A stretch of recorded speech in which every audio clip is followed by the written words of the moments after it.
What up? What up? What up? What up? What's good, people? What is up? What is that? They went from the fourth level of hell and sent us down to the seventh level of hell.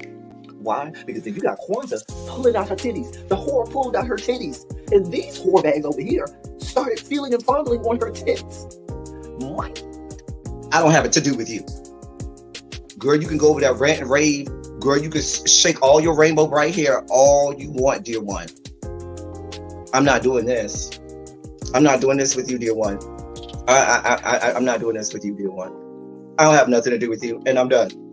Baby, you can scream my name from the rooftops from now till Jesus come back. I'm done after this. Introduced to Tick's meat. Do you see what I see? Did y'all really hello, casting, wardrobe, y'all let him roll up out of wardrobe with these pants on, giving us all of this, thinking we were not going to see it? We have been waiting with bated breath and anticipating all season long for the slightest glimpse, and y'all just put it out there this episode in all of its magnificent glory. Listen, that young man said, baby, you ate on this first date, you giving up the cooch on the first date, okay?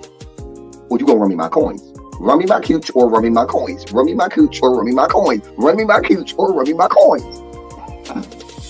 That's our new theme song. That is the new song. Listen, somebody need to put a beat to that. Run me my cooch or run me my coins. Run me my cooch or run me my coins. That's what y'all got going on. Called out Sandcastle. Sand, bitch. Ow. Oh my God, it was so funny, girl.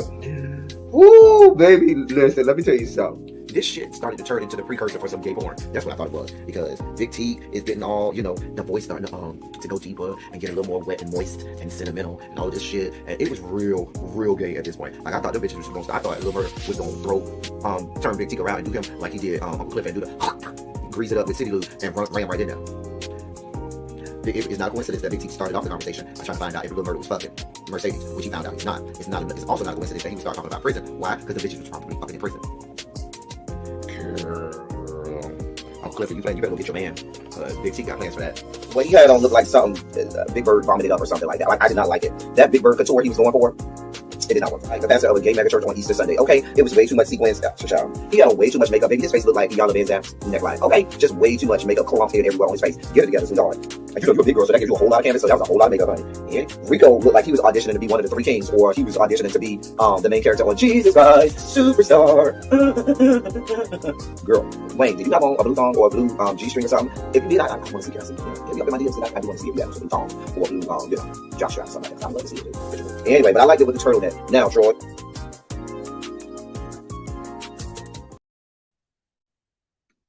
Jesus Christ, superstar.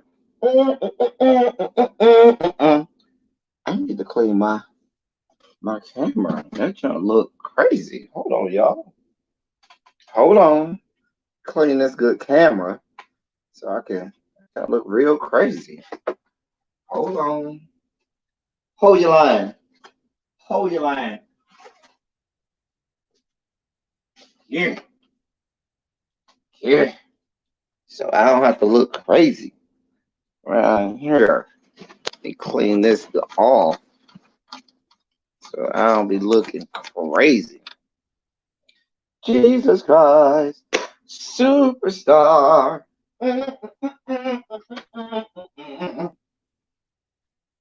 All right, let's see how this goes. I don't even know if I know how to do this anymore. I ain't been live in so damn long. Okay, that's better. That is definitely better. Hey, everybody. Hey, how are you all? How have you been? I've missed you. Hopefully, you've missed me. Hopefully. But I've missed you. I know I've been out of pocket, out of so. Why does this keep coming up? You're going to make me uninstall that. They're going to make me uninstall that. I mean, oh, God. Hold on, y'all. I'm having it. Hold on, y'all. 1 second.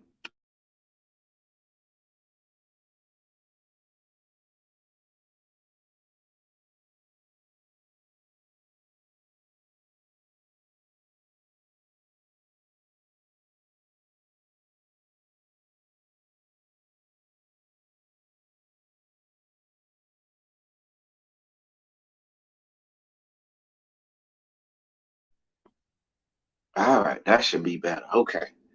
Hey, everybody, as y'all come in the room, Shondo's to you and yours. Finally got it together. This is what happens when you take so much time off and you lose the ability to get it together. So, yeah, what's up, y'all? I am here. We got some things to talk about. I feel like is this my first? I don't think this is the first politics of it all of the year, but I haven't done that many politics of it all this year, so I'm way behind. Hey, lovely 31. Hey, Jason. Hey, Quintessential. Hey, Tanya Boo. Oh, you was? Where were you at? Oh, wow. I was in where was I at this weekend? I was in I was in Brevard County this weekend. And we're listening. All right, Quintessential. Yeah. Hey, Cams. Hey, Boo. Hey, Miss Sharon. Hey, everybody, as y'all come in. Hey, everybody. I hope y'all are having a great day. I hope everything is good with y'all on this Manic Monday. Is just another Manic Monday. Oh, oh, I wish it were Sunday. Oh, oh, that's my fun day. Just another Manic Monday. Mm, got my Gatorade, so we good. So it's a lot going on. Hey to the mod squad and everybody. Hey, Volvo. Hey, Cookie. Oh, y'all had Desert Planet? Okay. And so he came down for y'all Desert Planet? I thought he was from New Jersey. But he came down for y'all Desert Planet? Okay, cool. Our Desert Planning, I think they already had it. I don't remember. I don't know. Um, so listen, y'all. It's a lot going on. It really is. And I don't even know where to start. It's so much going on. It's so much going on. So much going on. So let me start here. Um, as y'all know, Washington D.C. is a fucking dumpster fire at this point. Like Washington D.C. is a fucking shit show and dumpster fire. They, I told y'all once, Kevin McCarthy and his band of merry men, you know, gallivanted up to the speakership. It was going to be nothing that happened in Congress.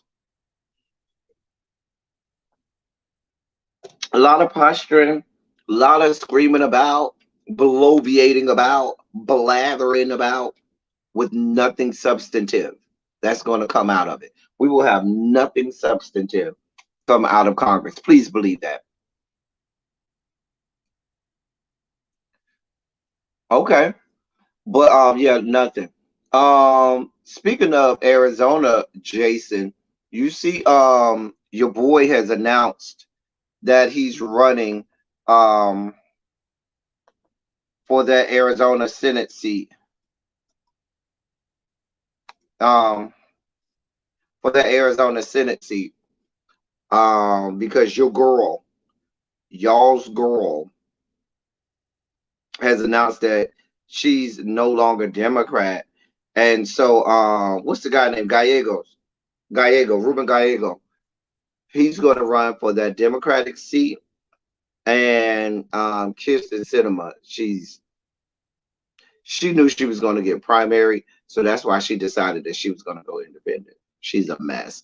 But Gallego has said, Ruben Gallego has said that he's gonna run for Senate. They done already threw Dianne Feinstein out of her seat. They done already told her, boo, it's not happening for you. So Adam Schiff Schiff of California, the same Adam Schiff, I should say, who is on the Senate. I'm not sorry, not the Senate, the House and who's chair of the House Intelligence Committee, who went from being the chair of the House Intelligence Committee to being completely taken off the House Intelligence Committee by Kevin McCarthy. I guess Adam Schiff said, I'm tired of playing with these people down here in the House. I've always thought that Adam Schiff, there's a certain contingency of congressmen and women, for that matter, who you just don't feel like they belong in the House. Because let's be clear, the United States House of Representatives, hey, Jeff, is filled with yahoos, riffraffs, and scallywags. Okay, the United States House of Representatives has always been the lower chamber for a reason. Well, you got people that's not just cognitively there. You literally have people sitting on the floor of the House of the United States Representative. We still don't know what the fuck their real name is or who the fuck they are. C. George Santos. I mean, the United States House of Representatives is the same chamber where historically you had congressmen literally fighting with each other. I'm talking blows, throwing blows at each other, looking like some third world ass country. So the point that I'm making is Adam Schiff has always come off as, yeah, these people are beneath me. I should be in the upper chamber, not down here with these cellar dwellers. The problem that he had is he came along after, well, when Kamala Harris first decided to run for that Senate seat, Adam Schiff wanted to run for that Senate seat, and he was told no. That they wanted to change. They wanted somebody, a woman. They wanted somebody black, because that was when Barbara Boxer came out. And when Barbara Boxer came out, they wanted another woman to go in her place. And Adam Schiff was told, yeah, bro, that's not going to happen. And so that's how Kamala got in there. So now Adam Schiff has said, well, fuck that shit, I'm running. I don't give a shit. Dianne Feinstein, thank you for your time. Thank you for your service, dear one. Go ahead and sail off into the great beyond, into the sweet by and by. But baby, it's time. So he's already announced his he's running Katie Porter, we know, announced her that she's running for that same seat in California. Y'all know how the Dems are gonna do. The Dems are not gonna let Katie Porter get any parts of that seat. Now, the only way I can see it happening is because progressives, the progressive wing in California is strong. So if the progressives in California can flex and actually help Katie Porter win that seat, win the primary, then that primary is going to be Katie Porter's best shot, her best shot.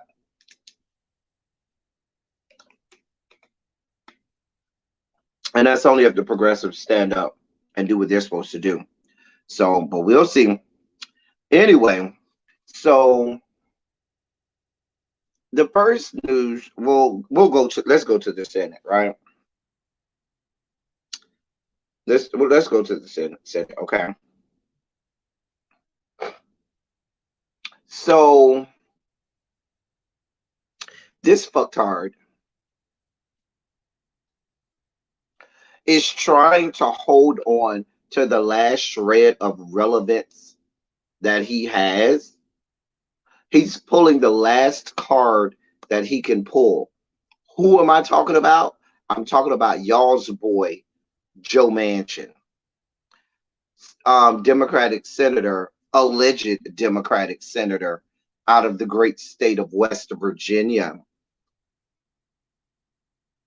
We need quite a few progressives in the Senate. We actually do. I'd love for a progressive to oust Chuck Schumer out of the goddamn Senate. That's a whole nother story. What's going on, Harold? What's going on? Y'all notice I ain't give no essays out. When we get to 5 o'clock, essays are going out. I'm everybody's relieved from an essay because we ain't had class in a long time. So I'm gonna let people be late. But at 5:01, anybody that roll up it mods, anybody that roll up in here after 5:01, you let them know. Start on my 3,000 word essay and stop playing with me. 3,000 words at 5:01. Now I'm giving a grace period, but at 5:01, you go get this good essay.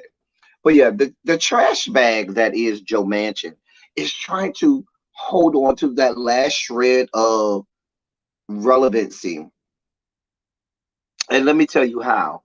So Joe Manchin seems to believe that, oh, I am the only senator here in the Senate that could actually go and talk to Kevin McCarthy and be amenable to him enough so that he may be willing to go along with the Dems on something that we try to pass.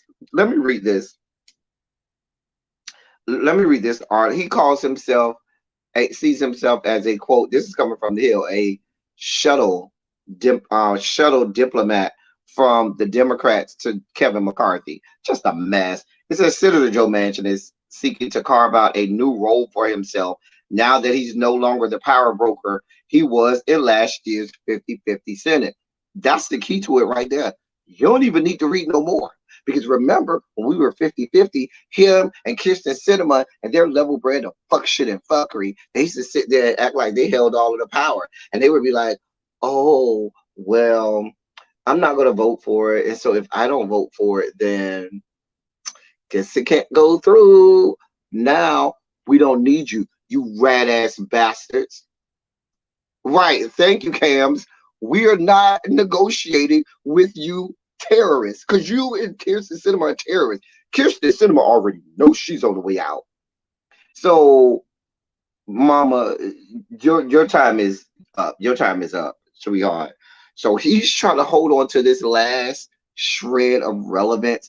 And so let me finish reading this. It says Manchin now envisions himself as a shuttle diplomat working to bridge the partisan divide between Senate Majority Leader Chuck Schumer and Speaker Kevin McCarthy, whom Manchin describes as a friend. I bet that is your friend, because you and him align with each other. Quote, I've always had a good friendly relationship with Kevin, and he's in a position now where if we try to work together, we can do a lot of good for our country. End quote.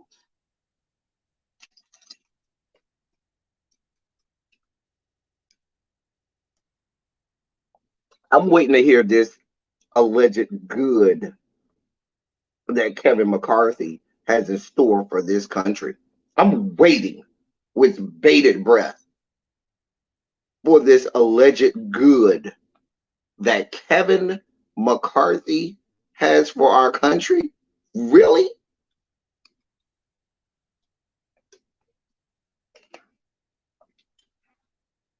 I figure Kevin McCarthy means as much good to this country as me putting a jar full of fire ants into my underwear would have good or my genitals.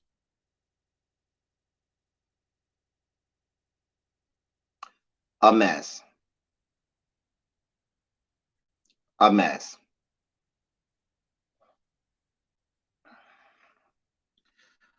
Manchin is disputing the narrative being pushed by Schumer and other Democrats that McCarthy is tilting too far to the right for Democrats to consider engaging with the new GOP speaker. He is. He's already told you that. He's already taken people off of committees that have no business being placed off of committees and putting people on committees who openly and verbally said that they would actually physically assault other members of Congress. He's allowing people on committee who right now the United States Justice Department is having under investigation for elections fraud because we still don't know who the fuck he is.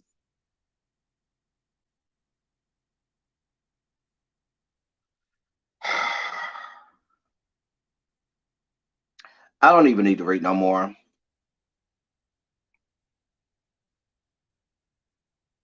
I don't even need to read no more.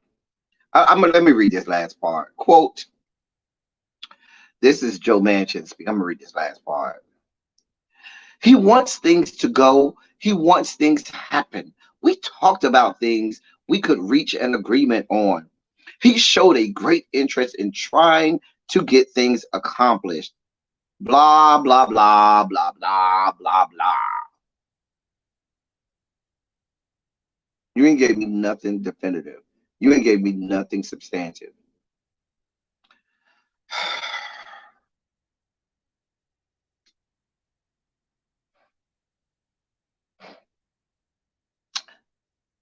I don't feel bad for you, Joe Manchin. Fade into Bolivia. I know the word is oblivion, but I get that from my little brother. Fade into Bolivia. Okay? Fade into black. We never need to hear your name or voice again. Fade into obscurity. Or if you want, you can go on over there with them on their side. We have no use for you. No use for you. I just wanted y'all to know that bruh is over here windmilling in the street, trying real hard to maintain some relevance. There is no relevance for you anymore, Joe Manchin, which is why we fought so hard to make sure that Senator Warnock got in there because we didn't have no need for your fuck shit. And here's the deal: Warnock got 6 years. He ain't got to worry about trying to do this again in 2 years, like y'all tried him last time. Because y'all think y'all was slick giving Ossoff the 6-year term up front and giving Warnock only a 2-year term up front. Y'all wasn't slick, but we got him in there. So y'all got to deal with us for 6 more years.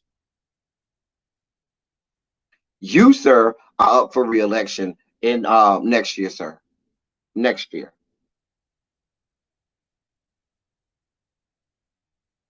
How you like them apples? See how that goes. So you're up for re-election next year. You and Kirsten Sinema can go somewhere and die slowly.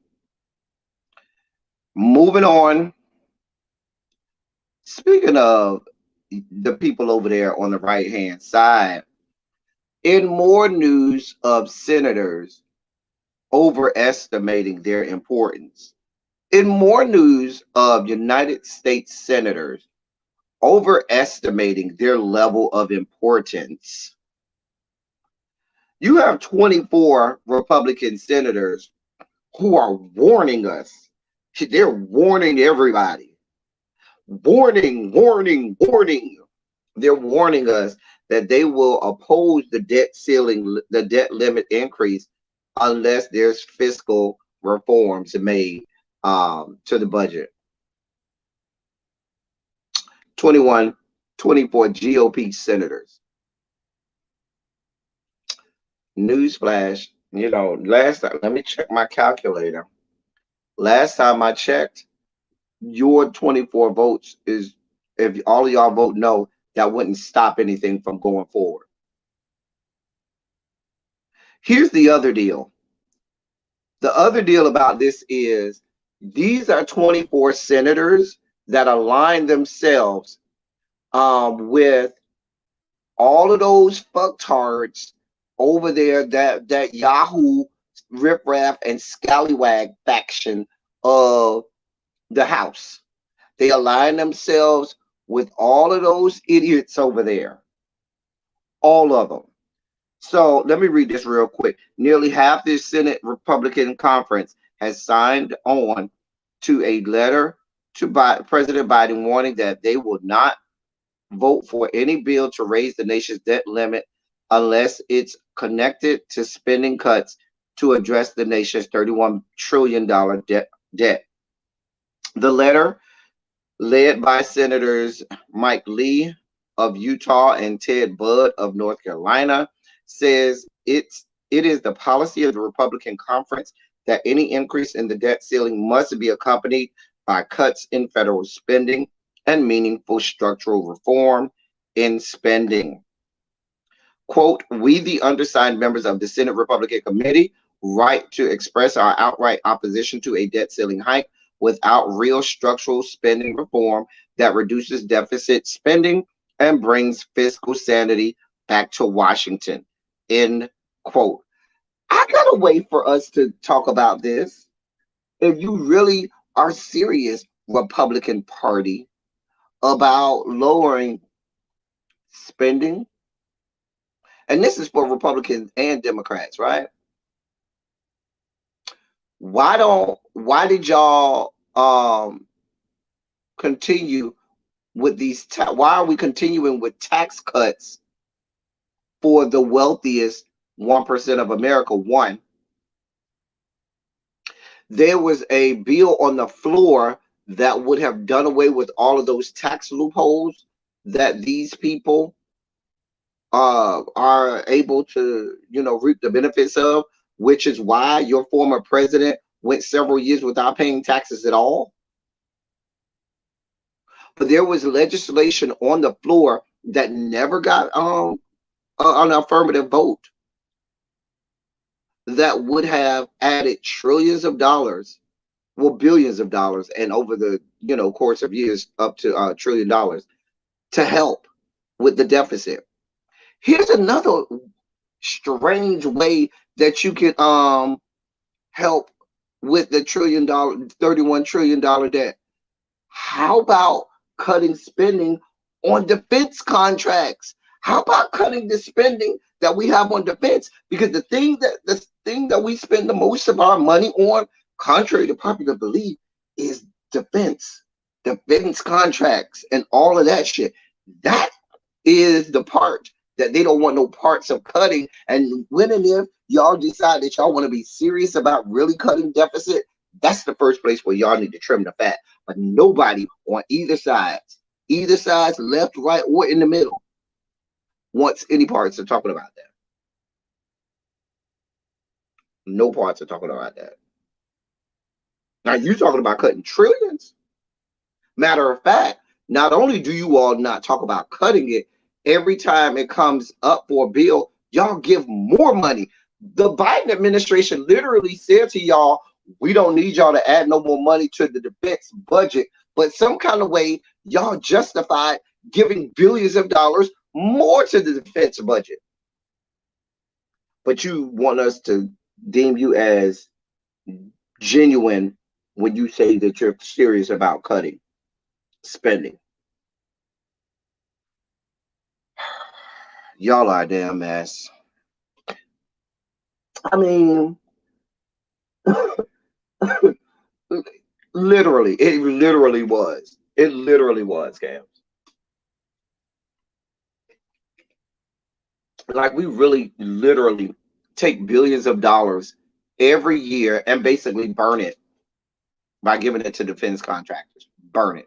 Because they go and they do all of these experiments and these experimental war machines and agents of war and warcrafts and different things. Hey, Danny.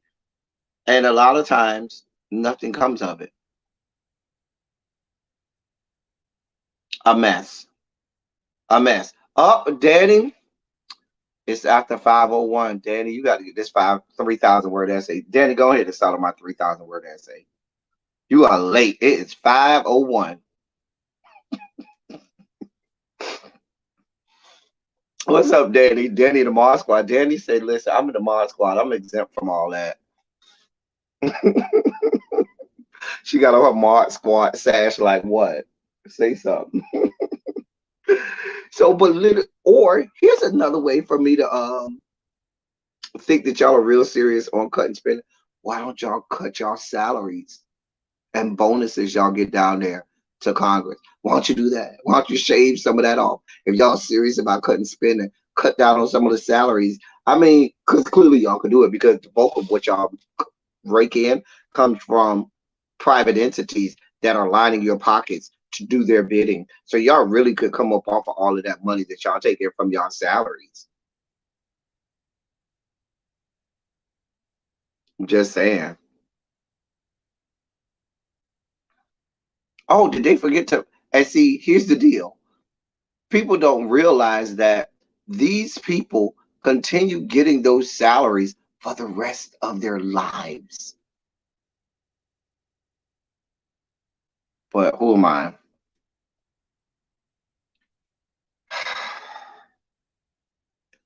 These people, Cams, are not serious about it.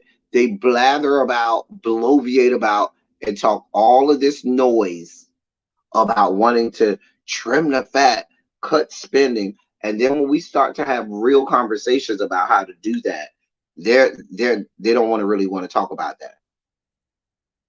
It's only got to be, it's only if it's on their terms.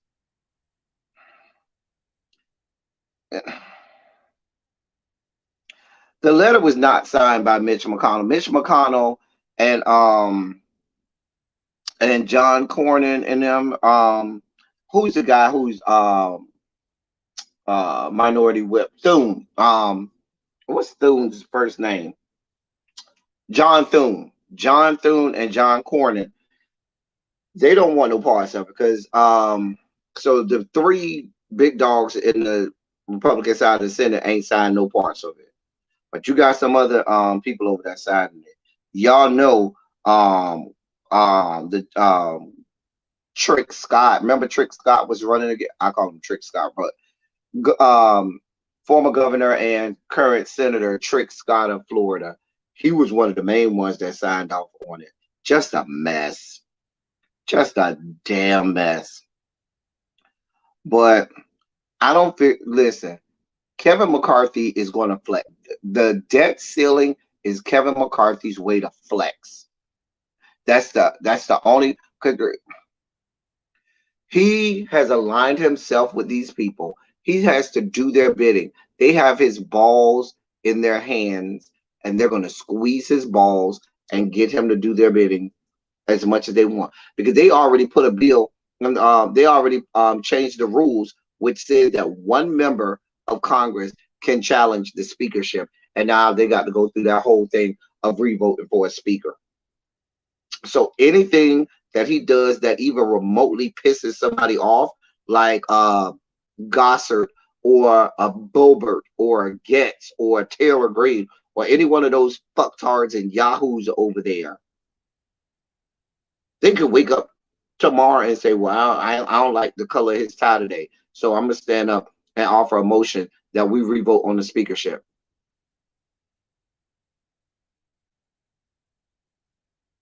So he's going to do whatever they want him to do, which means that when the debt ceiling situation comes, he ain't voting for shit. There's no way he's going to negotiate with the Dems. No way. 0%. 0% chance of him negotiating with the Dems at all on the debt ceiling at all. They already are. And how do I know? They're already trying to enact certain, fail safes, like the let me read this part. They cited the Prevent Government Shutdowns Act, which would automatically provide continuing appropriations to fund government if Congress fails to pass spending legislation by the end of the year deadline, and the Full Faith and Credit Act, which would prioritize federal payments in case Congress doesn't raise the debt limit, and things like that. So they're preparing for this. They're preparing for this. This is what's going on. This is what y'all got going on.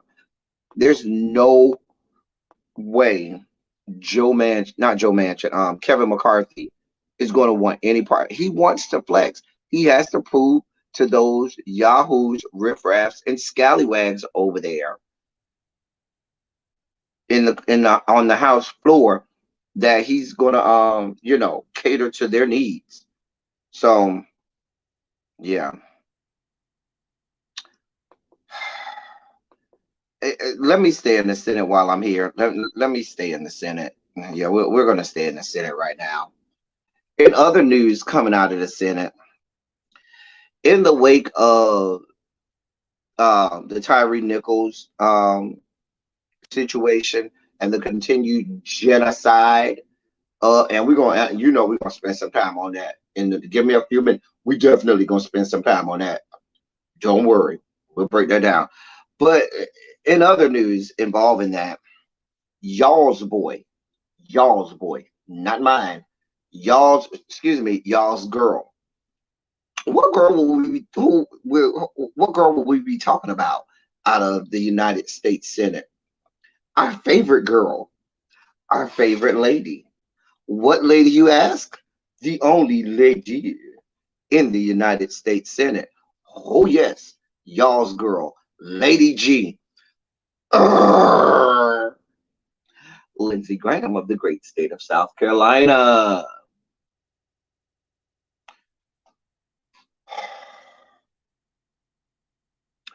Lindsey Graham is in the news.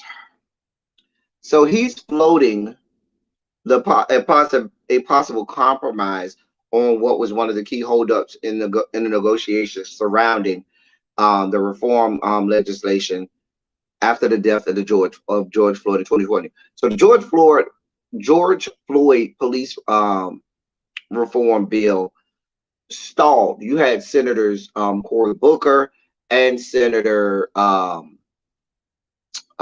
Tim Scott of South Carolina. So it actually made it to the Senate floor. Never got a vote. Never got a vote. Now, one of the issues that's highly contested by the Republicans is the issue of qualified immunity. They want to continue to have police officers have qualified immunity. What does that mean? Qualified immunity means even if they are taken to criminal court and convicted or acquitted in criminal court, it means that they have immunity from being individually taken to civil court and sued for that act. So they could go to criminal court and be either convicted or acquitted in criminal. They can be acquitted in criminal court. They can get off. The family of the victims would then not have the right to sue that officer in civil court because of what's called qualified immunity. That individual has immunity from being prosecuted civilly. So let me finish reading this. The death of Tyree Nichols, 29, at the hands of police in Memphis earlier this month has sparked a renewed push for policing reform legislation. But one of the main obstacles to an agreement between Republicans and Democrats has long been the issue of qualified immunity. Qualified immunity is the rule that shields law enforcement from liability in civil lawsuits unless accusers can prove that the allegations amount to a violation of constitutional rights and those rights are clearly established. It is a hurdle that a number of activists and some lawmakers say is unclear in many police misconduct cases. So the problem is the gray area is that whether or not it's a violation of constitutional rights. And that becomes a gray area with regard to policing. Because if they deem in the criminal case that there was need for that the excessive force was needed, then it's not a violation of their constitutional rights. And there's other language that they can use and other jargon and nomenclature and, police or law enforcement speak that they utilize in these cases so that they can make sure that regardless of what happens in that criminal case, that they continue to have that qualified immunity, which would alleviate them from being responsible in a civil case. Well, thank you, Resident One.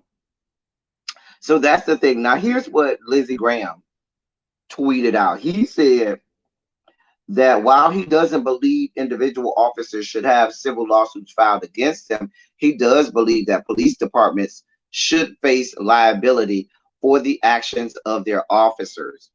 He said, I oppose civil lawsuits against individual officers. However, holding police departments accountable makes sense, and they should face liability for the misconduct of their officers. So what he's saying is this: maybe we don't make the individual police officers responsible, but the police department's responsible. I say do away with qualified immunity, period. And that's what most people who are for police reform and law enforcement reform are here for. But you got people trying to protect their friends. Now, here's the deal. All of these people are now willing to come back to the negotiating table on this in this particular case. Is this the most horrific case that we've seen in terms of police brutality? No, it is not. However, this is, it's not the first one, but it's one of the few that we've seen where everybody involved is black. The victim's black. All of the officers are black. The brass down to the police station, meaning the chiefs and the captains and all of them, they are black as well. So it makes sense for them to say, well, you got a whole bunch of black people over there at that police force. We could make them liable. And yeah, we could do that. The police force down there in Memphis, a predominantly black city with a predominantly black police force. Yeah, we can bend a little bit on making them responsible, but we don't want to necessarily make the individuals responsible, because we know some of our boys be around here beating the black folks to death, literally, and we don't want them to have to face individual civil lawsuits.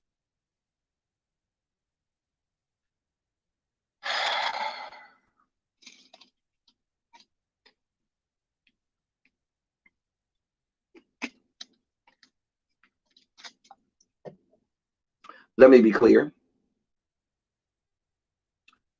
A lot of the Democrats are going to come under the guy.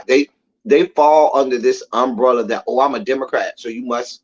So people are just automatically going to believe that I'm here for police reform. They're not. Many of them are not, which is why the Dems have had control of the House. I mean, not the House, the Senate since 2020. When the bill came to the floor, nothing happened. But they don't want to talk about that.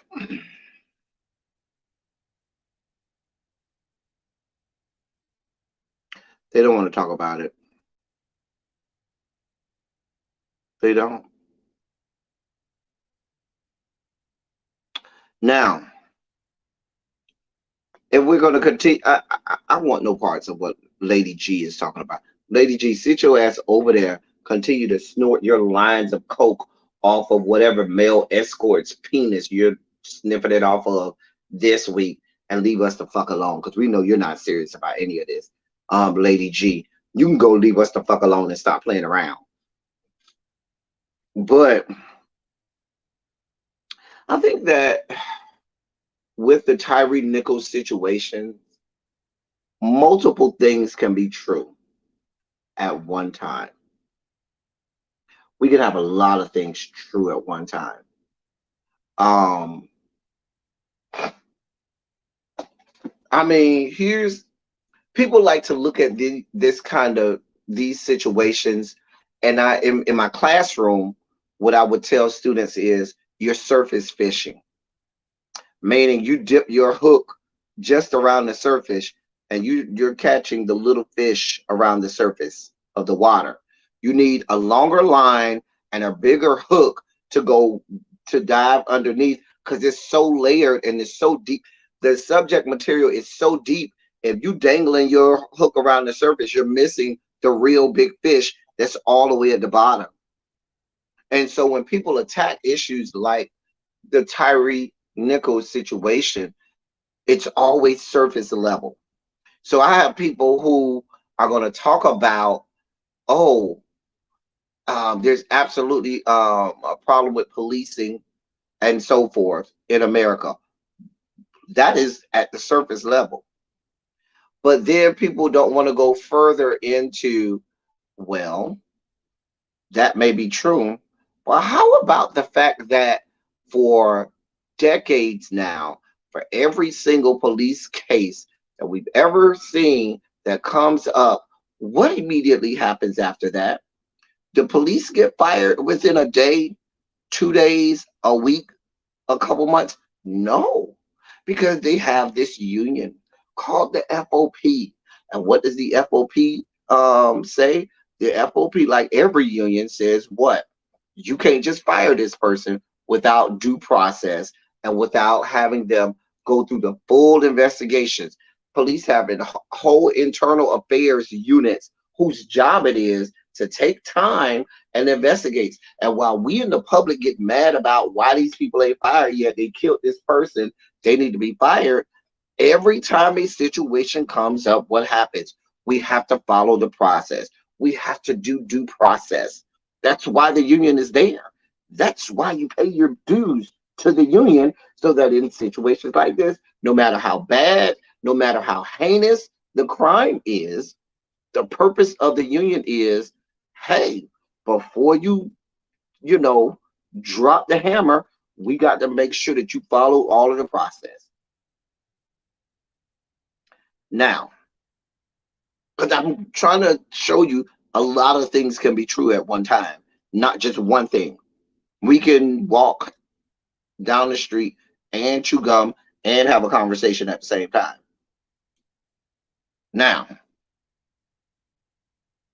it's not a coincidence that now magically this case, and it's not for the sheer brutality of the situation, it's not for the sheer inhumaneness of the situation, because we've seen things that are very inhumane. We've seen utter brutality that that made us all take a pause. We've seen that time and time again. The situation is this. You notice the FOP made no mention. Those officers immediately got swift justice. Immediately, oh, they gone, they fired. Fraternal Order of Police, the union immediately came out. Yep, that's inhumane, that's brutal, that's not what we stand for. We've never heard the FOP say that. Look at the, I'll give you a perfect example. Look at what happened to Laquan McDonald in Chicago, where you had the president of the FOP lying and making up stories just to protect officers. And we've seen it time and time again. But magically, in this case, oh, it was just too brutal. Oh, the humanity.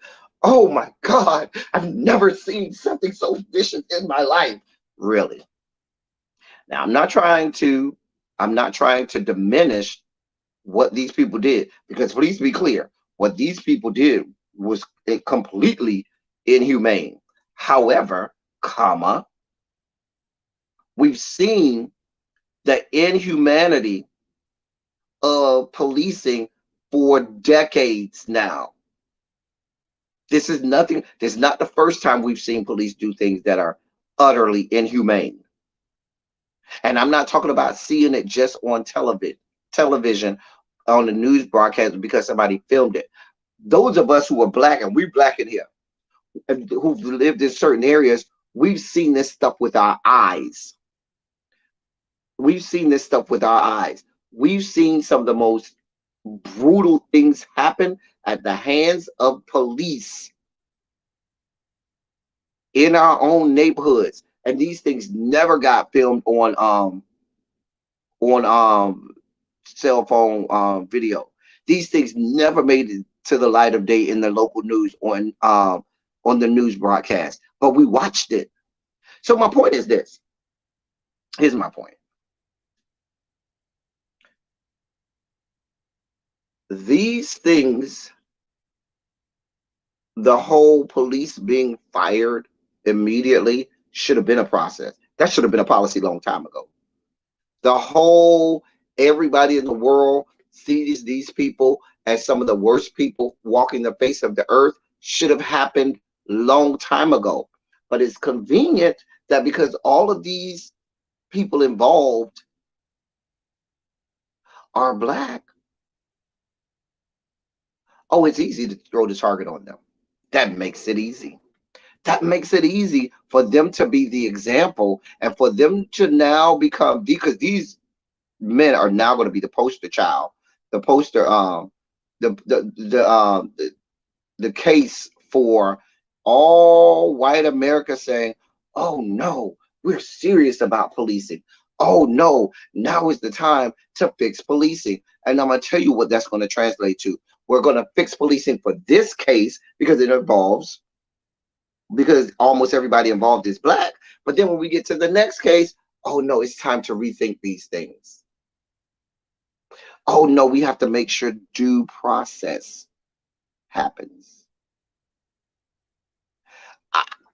Part of my dossier today is to talk about the police chief, C.J. Davis, because now there's all of this checking into her background, because now it's being come to light she was involved in in units just like the Scorpion unit. She was active police in these types of units. She okayed what they did. She absolutely, listen, these people don't behave in a bubble. These people don't act in a bubble. These people follow orders. And also, even if it's not direct orders, they know who they have. They know exactly who they have on their force. They know who's a little too rough. And the ones who are too rough, yeah, I need you to go on over here to that unit, because we need you to be rough over there. We need our henchmen over there. We need the tough ones over there. I'll give you a perfect example. It's already coming to light that one of the officers fired is a member of Omega Psi Phi. Not only is he a member of Omega Psi Phi, he's a past president of Omega Psi Phi and was already involved with allegations and charges of hazing while he was in Omega Psi Phi. So this kind of stuff, and this is the kind of stuff that the police force wouldn't know about when he's hired, because all of this stuff would be brought up to light. Yet they still gave the okay. They still gave the okay for the unit to go on. They still gave the okay for him to be on this unit. If it so easily got to the public, all of the nefarious things that this young man was doing in his fraternity, you think that they didn't do their homework in the police department? And if they didn't, they are negligent. Which, if they didn't do their homework on him, like social media just clearly did the homework so fast, then the problem that tells us of another problem in policing. So now this goes back to what we talk about, the culture. This police culture changes based on who's involved. Because please be clear, the white police officers are just as bad as the black ones. You got white police officers that have checkered histories and checkered pasts and charges against them for domestic violence and hazing, and they are recidivist and have repeat cases of profiling, repeat cases of police brutality, repeat cases of violence against family members and things like that, and are still allowed to be on the streets, still allowed to participate in these types of units whose job it is to go out there and flex. If you're not familiar, every major police force have several units like that, whose whole job it is, yeah, y'all going out there and flex. They go out there and basically have anonymity, which is why these men didn't feel no kind of way about what they were doing. They didn't flinch. There was no sense of urgency. There was no, oh my God, we're going to have to explain this. They didn't feel none of that. They were like, okay, well, we already got to go ahead. And I'm sorry, Police Chief Davis, you're going down. It's only a matter of time. If she doesn't end up resigning, they're coming after her. The Atlanta Journal-Constitution just did a whole full story expose on her and how she was fired from the Atlanta Police Department. Oh, you want to talk about it? Let's talk about it. This is what's happening. Now, put a bookmark in the fact that racism and the system. See, people mix the words systematic and systemic. Those are very two different words. Systematic means when something is systematic, that systematic talks about a process, that in all of the stages of a process, that thing permeates through all of the stages of a process. It talks about an actual process. Systemic means that an entirety of a system has racism embedded into it. So when something is systematic, that means that at certain stages, or maybe at all of the stages, there's stages in the chronology of the events that influence the outcome and make that outcome racist. Whereas something that's systemic means that every part of it permeates through all of what it is, regardless of whether there's stages or steps or anything. So here's the deal. Racism in policing is systemic. That's why the correct term is systemic, not systematic. It's systemic. It could be both, but the proper term is systemic, because now we got the racism because there's certainly racism in how those police treated that young man, but you also see the racism permeating even in how they react to the police officers, even in how now there's this oh, we definitely have to do something about policing now because it's a real big problem now. It's been a problem over and over and over. Over and over and over, it's been a problem. You think people living in Minnesota don't know that it's a problem when you have innocent people getting gunned down over and over and over in Minnesota? You think in the great state of Texas, where you have people peacefully protesting, losing eyeballs, losing parts of their limbs for peacefully protesting? You think people living in Oregon and the state of Washington who have third-degree burns for peaceful protest don't know? Hey, Mr. Pisces. Now, let me read to you what came out about C.J. Davis. Here's what, because the Atlanta Journal-Constitution did a whole expose on her. They said she was fired from Atlanta Police Department in 2008 for her alleged involvement in a sex crimes investigation into the husband of an Atlanta police sergeant.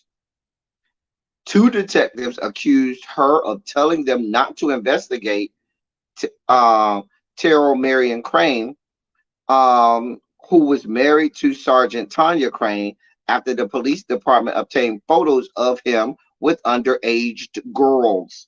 A federal grand jury later indicted Terrell Crane on child pornography. He pleaded guilty to one count of child pornography in 2009, the newspaper reported. The indictment was issued after Atlanta police took no action in the case, and subsequent investigation by the city pointed to Davis as the reason. She was demoted from major to lieutenant before being fired from the force that she had joined in 2008. She then went to Durham, North Carolina. She became police chief of Durham, North Carolina, and was ousted as police chief in Durham, North Carolina, because now what they're saying in Durham, North Carolina is the fact that it was racism. Durham, North Carolina is pointing to the fact that it was racism because they complained that the crime rate went up while she was there, when the crime rate statistics show actually stayed the same. But then they fired her. They hired a white man as a police chief, and then the crime rate spiked after she left, which, we knew what that was about. But then she went over to become where she is now, which is police chief of Memphis. Now, remember what I told you earlier about one of the guys that was arrested? One of the police officers that's been arrested, and how he had this history of violence, and they knew? The police chief. I told you I have worked on this unit. She's had a history of certain things in the police force.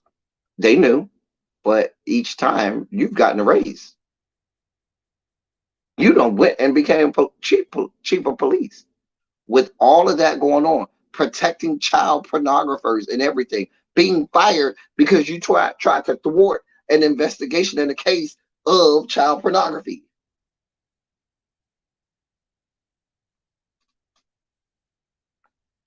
Now, I started by telling you, I prefaced by saying, I think everybody who's guilty about anything should absolutely go to jail. Have whatever should be prosecuted to the fullest extent of the law, from all of the officers involved to everybody that's a member of leadership. However, keep the same goddamn energy. Don't try to make an example out of the Memphis Police Department, because the Memphis Police Department is predominantly black. And then when we go over here to another police department like Austin PD in Austin, Texas, that's majority white. Now we're going to have different rules. Now there has to be, we have to have due process. See, then there's going to be no. We have to make sure that we have a whole internal affairs investigations. That's going to take months, and they're going to be on administrative leave, still getting paid. We're never going to check the background of the police chief, because see how they did this whole expose on CJ Davis, the police chief of Memphis, and all of this stuff is coming out of her history.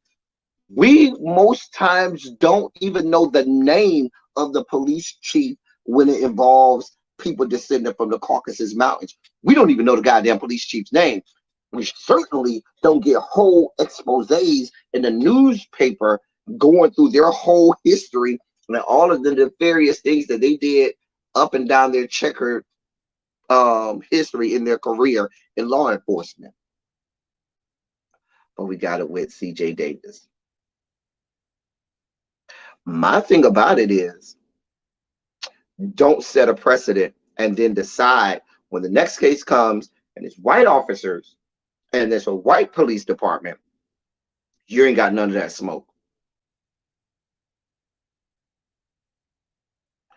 Don't tell me, because it's so appalling to me, because white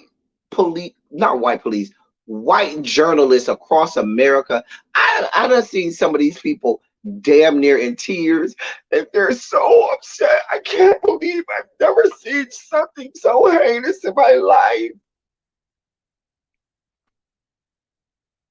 None of that smoke would it involve white people killing black people. Now the black people killing the black people, oh my God, it's so horrific. I can't watch it. Oh my God, oh my God, oh my God. But when it's white people, oh, they willing to watch it. Shit, that shit is like trauma porn for them. Shit is fucking trauma porn.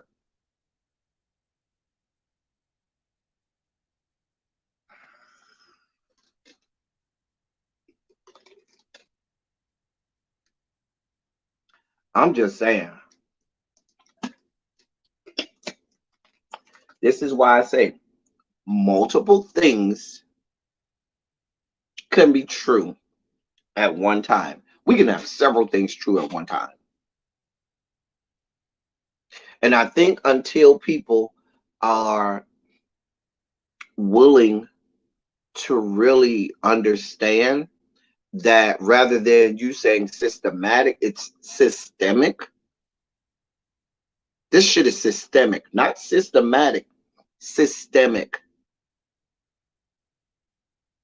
It's systemic. It's inherently ingrained into the entire process.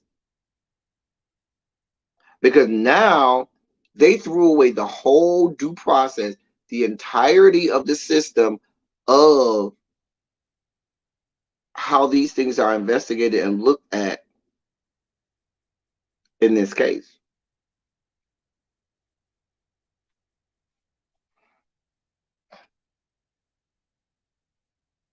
This is what we got going on. Now, here's the other part that they're not going to deal with.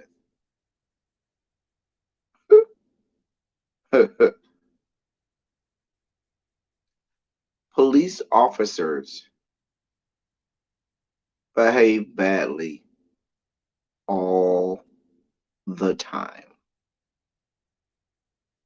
They're given grace, immunity. They ain't even given slap on the wrist. Sometimes they're given commendations and are promoted. We see that in the case of the police chief of Memphis. Because for me, it's disingenuous when you come to me and tell me. See, it's sort of the case of when people say, "Oh, I'm sorry." Well, I'll give you this is a real rough and raw example. You got a girlfriend or boyfriend. They've been cheating. Then one day you come early, you come home and you check their cell phone while they're in the bathroom and you find pictures of, you know, they've been sending to somebody been sending them pictures back. They were like, "Oh, I had a good time last night." So you basically catch them cheating, right? And they say, "Oh, I'm so sorry for cheating." They weren't sorry for cheating. They're sorry they got caught. Because had they never been caught, they would have continued cheating. The problem wasn't the cheating. The problem was the fact that now you knew that they cheated. And here's the same thing. Police officers do awful things all the time. And they will wipe it away. As they will act like it did not happen as long as the public doesn't know. And then when the public finds out, now there's this outcry that we should do something. But then even with that outcry that something should be done, guess what happens? Nothing.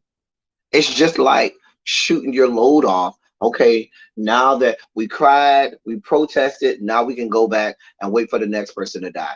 They die. Oh, we cry, we had candlelight vigils, we protest. Who's next to die? Oh, we cry, we vigil, we protest. Who's in it? It's just like this revolving door.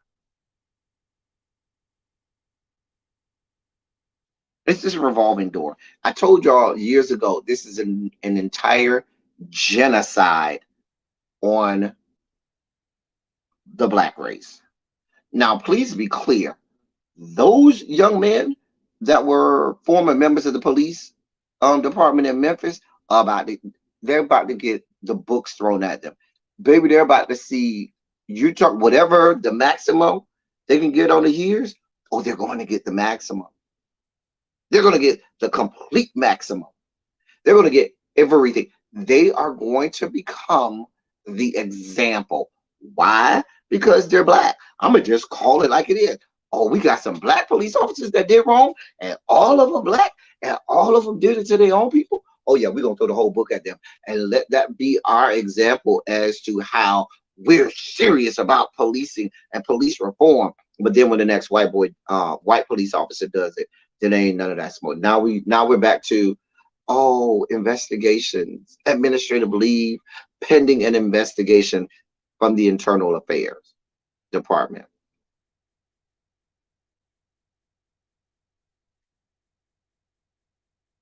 And we have countless, literally countless numbers of cases of police atrocities, even worse than what we saw.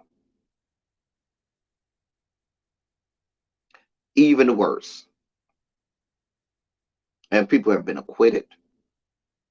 People have been able to conveniently resign and then go work for the next police force across the county line, and all kinds of stuff.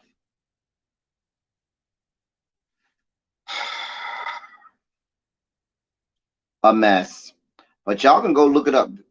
All of this background on the police chief and all of these different officers. It got so bad because three of the five police officers, and now they say it's the sixth person that was officers that's been arrested now.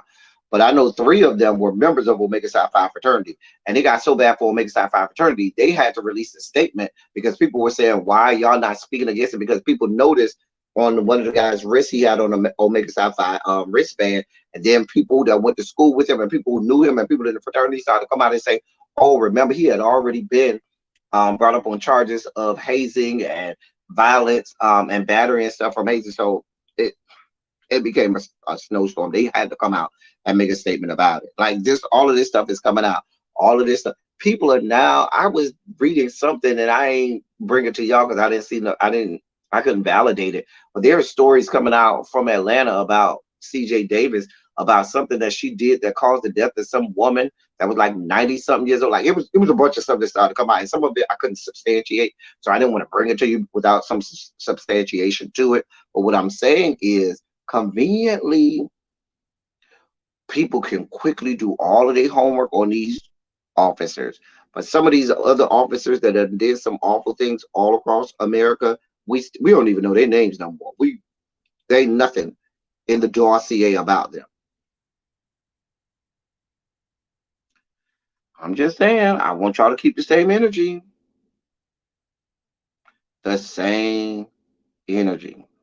Speaking of things that might piss you off and make you spike out, where's Stephen Colbert? Where's Stephen Colbert when you need it? We're spiking out. Sugar spike. Sugar spike. Sugar spike. Sugar spike. Sugar spike. Sugar spike. Sugar spike. Sugar spikes. Holy Ghost will tell you, don't wait at the church. You can win it. Call my mama. Jesus. I wish somebody help me. Jesus. We're doing the best we can not to spike all the way the hell out. Let's go over to the great state of Vermont. I'm trying to get off here by 6:30. We got I'll be off here before 6:30, hopefully. Really B's doing an interview at 6:30. We'll be off before then. All right. So there's a high school in Vermont. Let me just read this to y'all. A string of racist incidents at a high school in Vermont, sporting events has led to them getting pressed for all of the wrong reasons. On Monday, the Vermont Principals Association, an organization that oversees high school sports in the state, reported that since the fall of 2021, they have received 50 complaints of racism that occurred at high school sporting events across the state.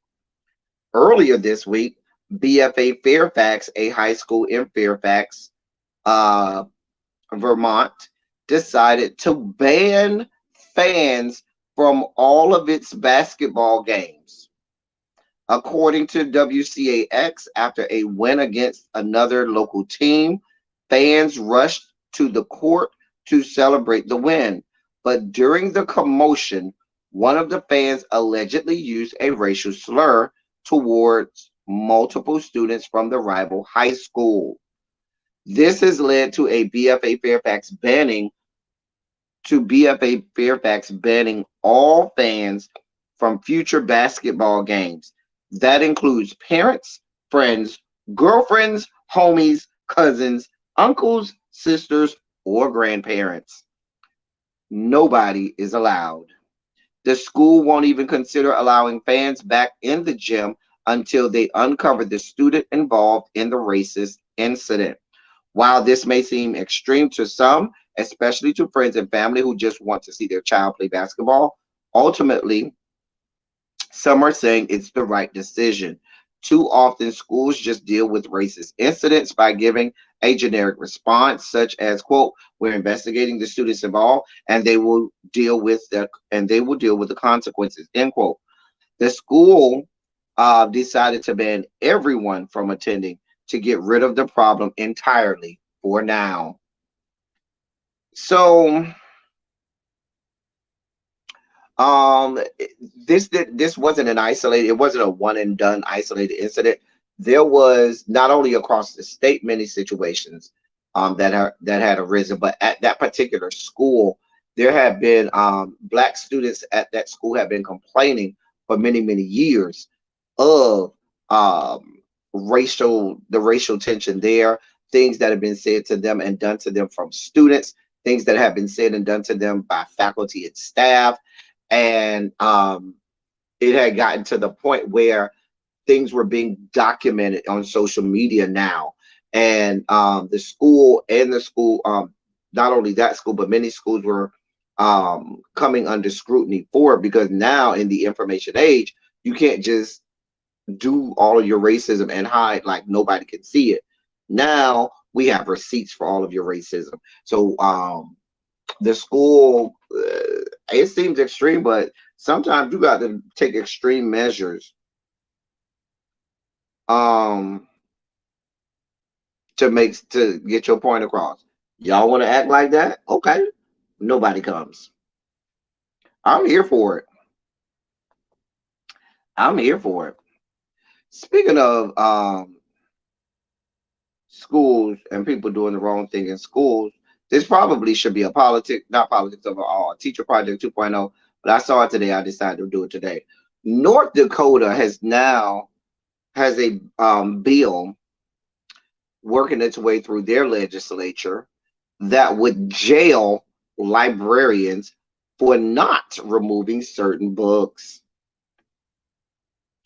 A proposed bill that was heard um, last month in North Dakota's House Judiciary Committee seeks to ban what it calls sexual content in public libraries and send librarians who refuse to remove the books to jail. Advocates have called the proposal censorship and that it's steeped in discrimination. House Bill 1205 seeks to ban visual descriptions of sexually explicit content from public libraries, which includes reference to sexual orientation or gender identity. Librarians who don't remove such books would face up to 30 days in prison, as well as up to $1,500 in fines, according to the Associated Press. And it goes on and on and on. I don't even need to go no further. Here's my point. Last time I checked, aren't adults allowed to go to public libraries? Like, there's clearly, at all of the public libraries I've gone to, there is a children's section. There's even a teenager and young adult section. And then there's the regular books. But where do we draw the line? If I pick up a book on sex education, that could be scientific in nature, A science, even a scientific book about sex education is going to show images of sex, images probably of sexual organs. They're probably going to say this is what coitus is.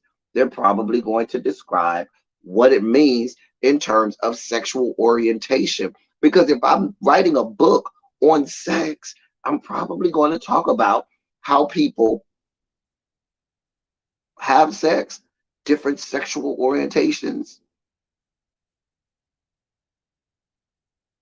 If I'm writing a scientific book on gender, would it not be, educationally sound for me to include the fact that gender identity falls on a spectrum now in 2023? I mean, it would be like, and I know this sounds very, truncated and archaic, but it would be like you forcing astronomers to say, oh, you can't say Pluto's no longer a planet. You have to include Pluto as a planet. Even though the science and the backing prove that Pluto is no longer deemed a planet because of its size and, all of the other things that they take into effect of, classification of planets and things. They make the determination it's not an actual planet anymore in the solar system. You can't go to those astronomers and say, fuck your science, fuck how you feel, fuck the fact that y'all have done a whole life's worth of research on this.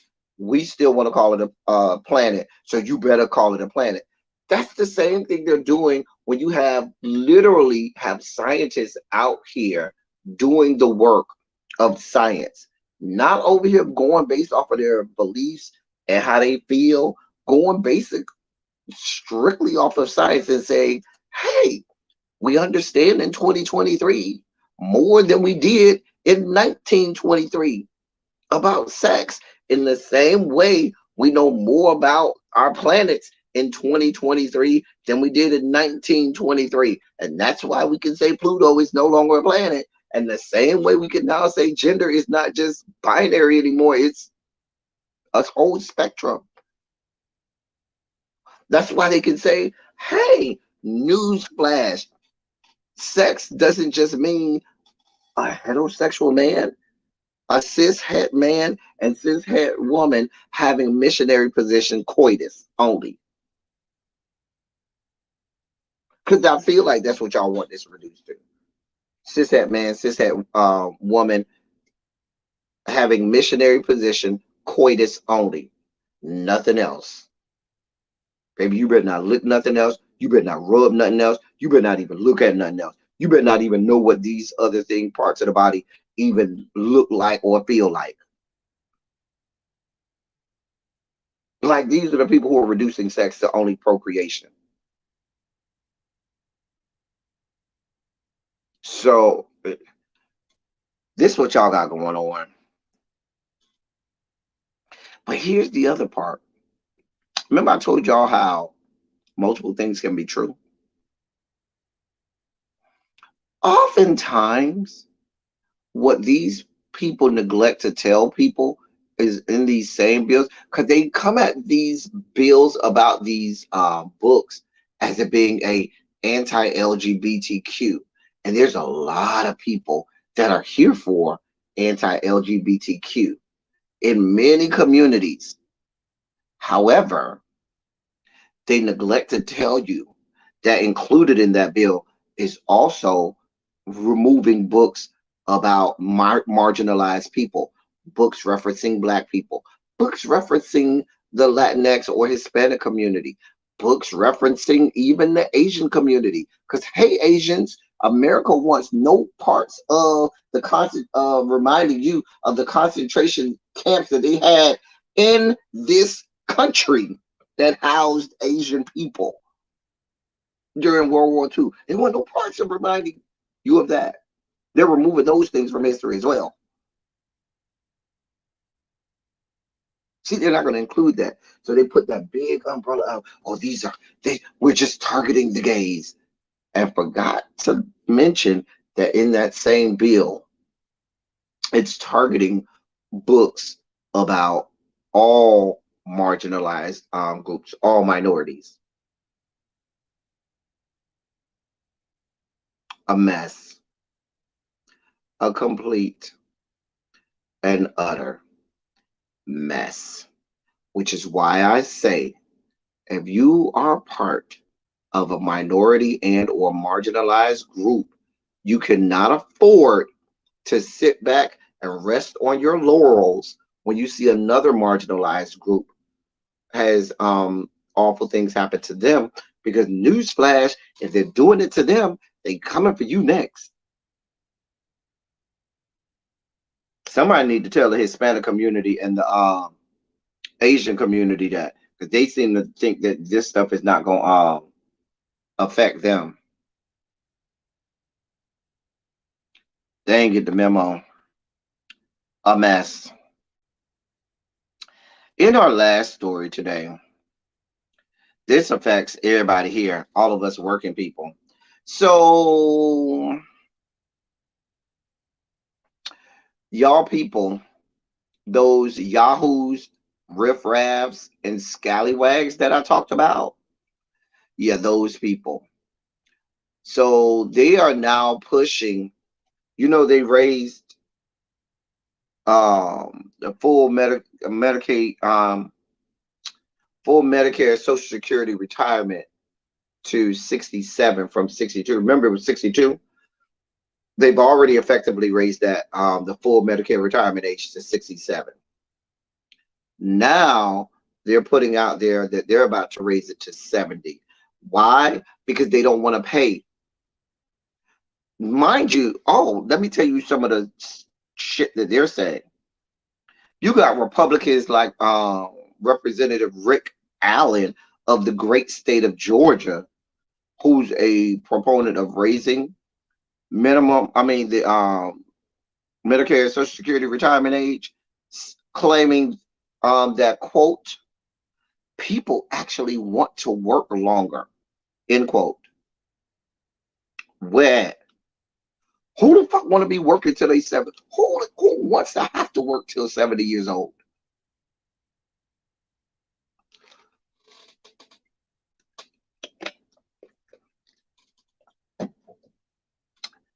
We got whole ass we have whole ass negotiations that need to go on, because we got terrorists down here to the United States Capitol building. Terror, and I ain't talking about the ones who came in on January 6th. I'm talking about the ones who's sitting down in the House chamber. Talk about they want to raise our minimum the retirement age for Social Security and Medicare to 70 years old. Talk about people want to work longer. No, the fuck we don't. Shit, if I could retire today, I would. Who the fuck want to be working till they're 70? Most people enter the workforce early to mid 20s. If I'm gonna round at the 25. If somebody comes in at 25 on a job, so you're telling them you want them to work 45 years on that job before they can retire.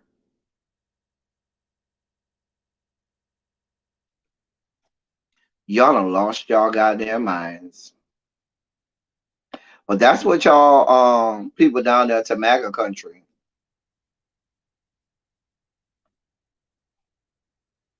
That's what they want.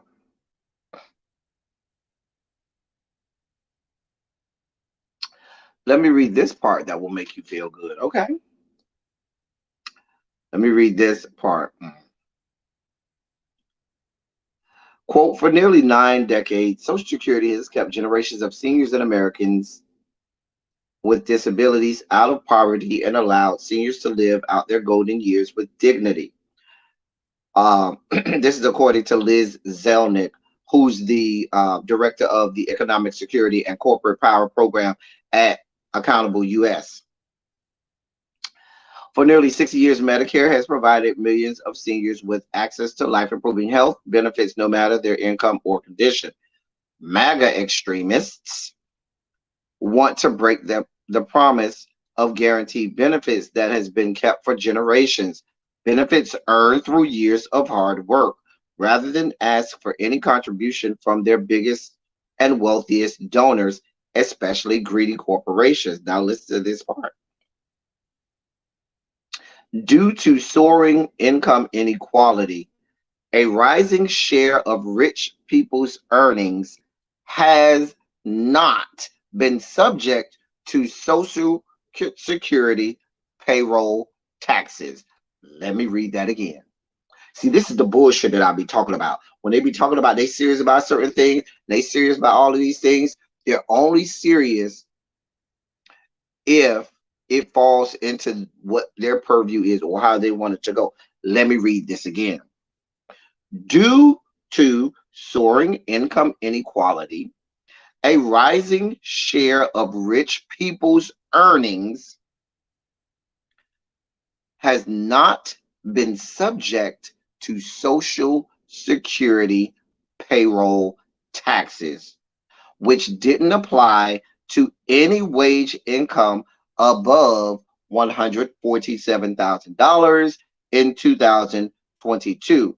Because of that $147,000 cap, millionaires stopped paying into Social Security on February 24th of last year.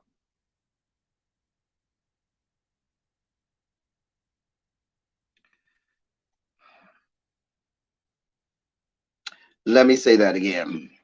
They stopped paying into Social Security February 24th of last year.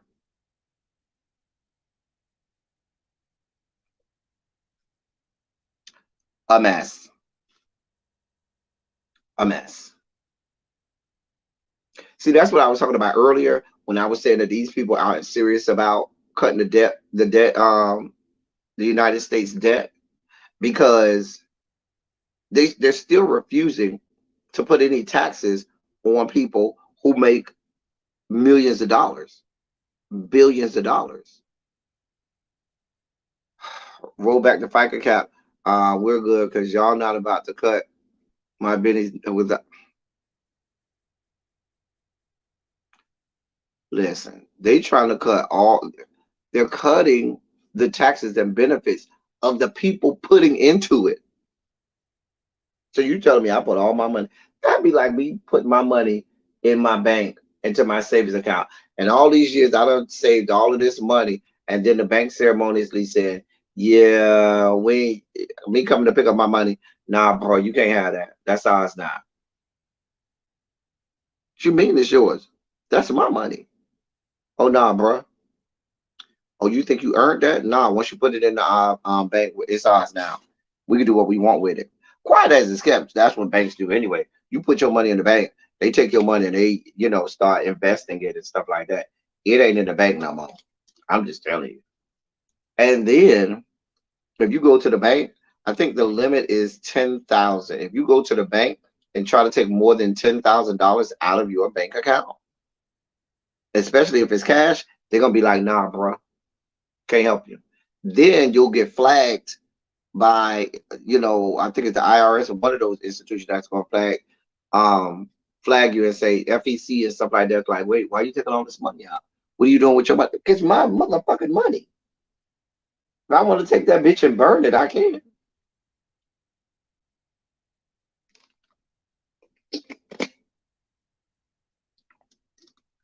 Listen, every time listen, I told myself I was gonna stop looking at how my 401k was doing, and I still go and look every chance I get, which is multiple times a goddamn month.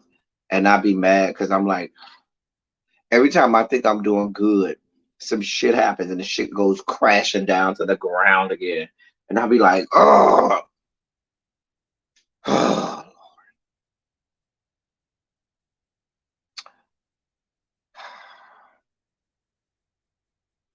and that's the politics of it all today, people. It's the politics of it all today. I covered all my stories in the dossier today, but I'm going to continue to monitor um this curious case of the Memphis Police Department. What I didn't cover that I wanted to cover, um, 2 minutes you glad in, but oh hey Abby, hey boo, thank you for stopping through.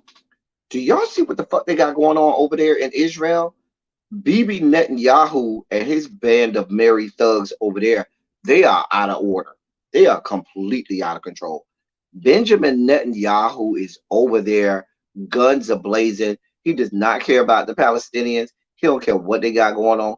Matter of fact, one of his newly appointed secretaries and members of his government said, "We giving all our Israeli citizens guns because the more guns our Israeli citizens have, the more they can kill the Palestinians." That's what he said, and didn't even mix words about it. Benjamin Netanyahu is over there running roughshod over there in Palestine, but your United States government is going to be real quiet about it. They ain't going to say nothing. They ain't going to tell him to stop. He's over there killing women and children the like. United States government, I promise you, will never say a goddamn word about what Israel and Benjamin Netanyahu got going on over there, right? Mind you, what they're doing ain't no different than what Vladimir Putin is doing. No different. Vladimir Putin over here killing women, children, men, and whoever is in the way. Benjamin Netanyahu is doing the same thing over here in Israel and Palestine, over there in the West Bank.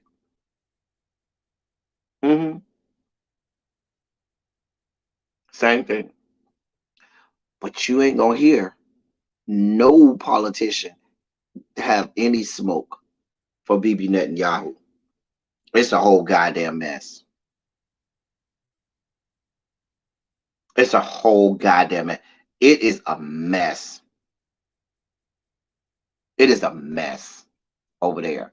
And I know a lot of times people over here don't pay attention to what's going on over there, but it's a mess.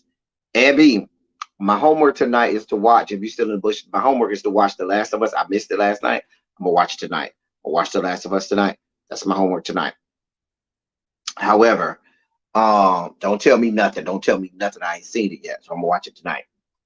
But yeah, I want to do a breakdown on all that they got going on over there in the West Bank, because what that newly elected well, since Benjamin Netanyahu got prime minister, and all of these people that he got in place over there in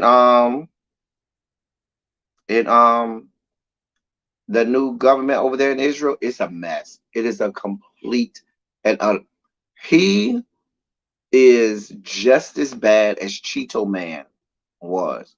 The problem is he doesn't have the checks and balances to stop him like we have over here. The checks and balances over in their government is not the same as what we have over here. So he's over there running roughshod over there in the West Bank. Matter of fact, not only is he doing that, he's already started removing certain judges and members of the judiciary that are getting in his way. He started to remove them already. It's a mess. It's really, really, really an utter mess over there. A mess. But I do want to break that down at some point.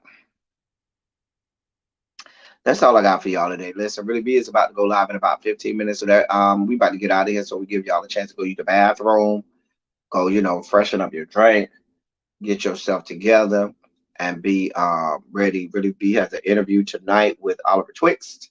So y'all make sure y'all going around there to her. I will be available this week. Yes. Yeah. I don't know about the politics of it all because I'm gonna be out of town again. Or we'll not politics out, but I don't know about a silly Saturday because I'm gonna be out of town again this weekend. But we'll see what I can do.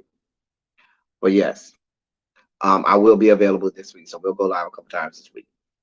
That's all I got for y'all. Listen, as I always say, I love y'all. I love on y'all. Thank you all for being vocal, present, and active. Thank you for doing what you do. Thank you for any and all contributions that you make to the channel. They are much obliged. They're much appreciated. We about to get up out of here, y'all. Put some shondos in the chat. Yeah, we are here. Y'all know I love bringing y'all a politics. We love bringing y'all a politics. Let me check and make sure nothing else hit the DRCA before I get off. I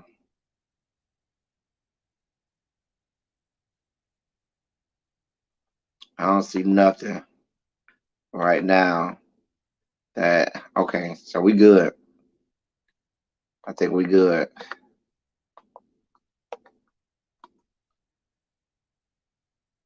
Yeah, we good. Listen, y'all. Y'all going on over there to really be. We about to get up out of here. That's all I got for y'all. Thank y'all for coming. Y'all drive safely. We out.